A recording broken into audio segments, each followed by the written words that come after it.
현대의학과 경제규모의 성장으로 인해 1960년대에 54세 정도이던 평균 수명이 2015년엔 82.6세로 30년 이상 급격하게 늘어났으며 2040년의 기대 수명은 90세로 60년대에 비해 평균 수명이 2배 가까이 늘었다. 늘어난 평균 수명은 사람들로 하여금 건강하게 오래 사는 것과 더불어 삶의 질을 높이는 방법에 대한 관심을 갖게 만들었다. 한국 사회에서 삶의 질에 영향을 미치는 주요 요인으로는 경제력, 원만한 인간관계, 정서적 지원 등의 비율이 크게 나타났으며 이외에도 학업 성취, 건강, 여가 생활 등이 삶의 질 증진에 기여하는 요소로 포함되었다. 그렇다면 우리나라 사람들은 대부분의 여가 시간을 어떻게 보내고 있을까? 2018년 한 해 동안 국민들이 가장 많이 하는 여가 활동은 TV 시청 71.8%, 인터넷 검색 36.7%, 쇼핑 외식 32.5%의 순으로 미디어를 이용한 여가 활동 비중이 높다.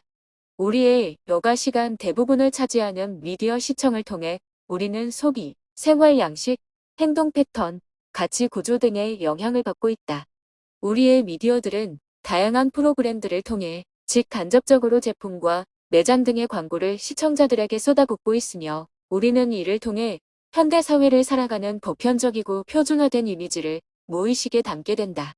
이러한 표준화 이미지들을 무의식에 담은 우리들은 SNS를 통해 또 다른 소비시장의 미디어 생산자가 되어 일정 수준에 도달한 라이프 스타일은 이런 거야.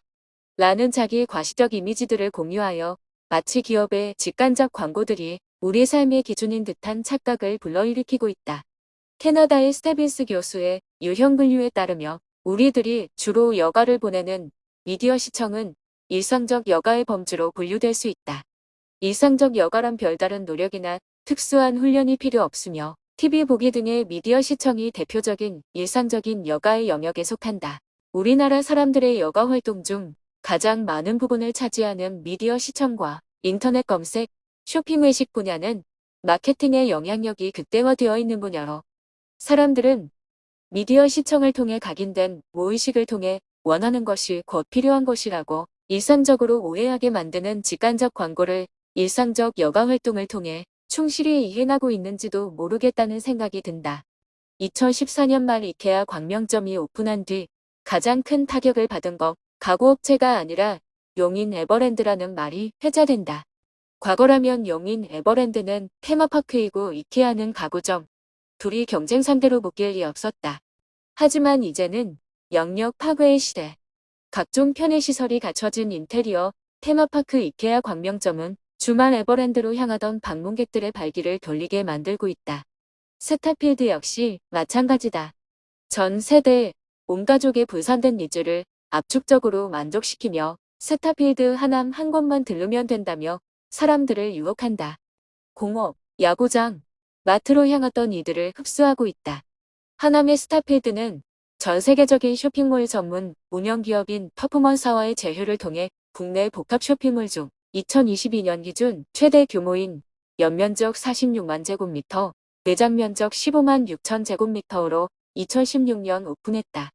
오픈 당시 전가족 구성원의 니즈를 아우르는 쇼핑 테마파크로 마케팅하였으며 택과 함께 쇼핑이 가능하고 제네시스, 테슬라의 자동차 컨셉 스토어와 코어필드, 찜질방 등의 다양한 앵커 테넌트를 구축함과 동시에 400여 미터 이상의 천창을 통해 자연 채광을 이니 실내 흡연구역 조성 등을 통해 쇼핑객의 쇼핑몰 내 점유 시간을 5시간에서 6시간으로 연장하였다.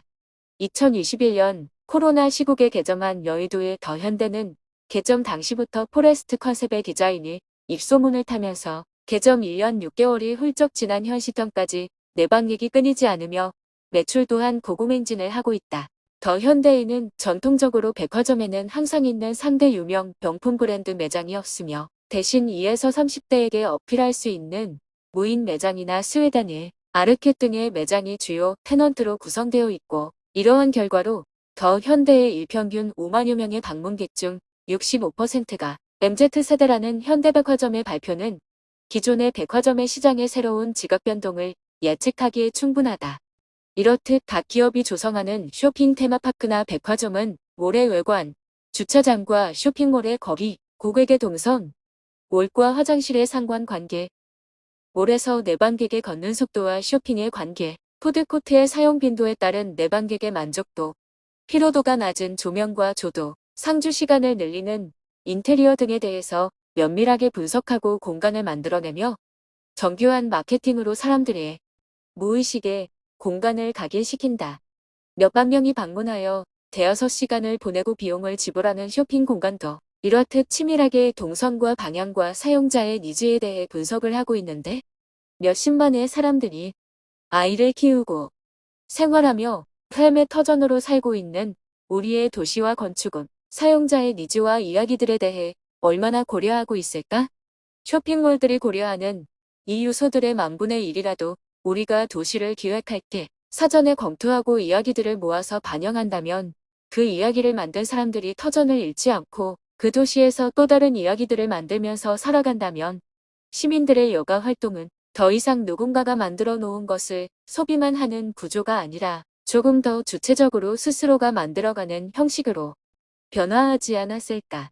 현재 한국의 인구 감소 지역의 도시에서는 미디어 시청에서 쇼핑과 외식으로 이어지는 여가 활동마저도 최소 소비시장 형성 등의 경제적 관점에서 조성 자체가 불가능한 상황이며 설령 인구 감소 지역의 도시가 아닌 대도시 지역이라도 대한민국의 도시 모두가 상업지구, 복합 쇼핑몰, 테마파크 등의 소비지향적 행위를 국민의 건강한 여가 생활의 대안으로 대체할 수는 없다.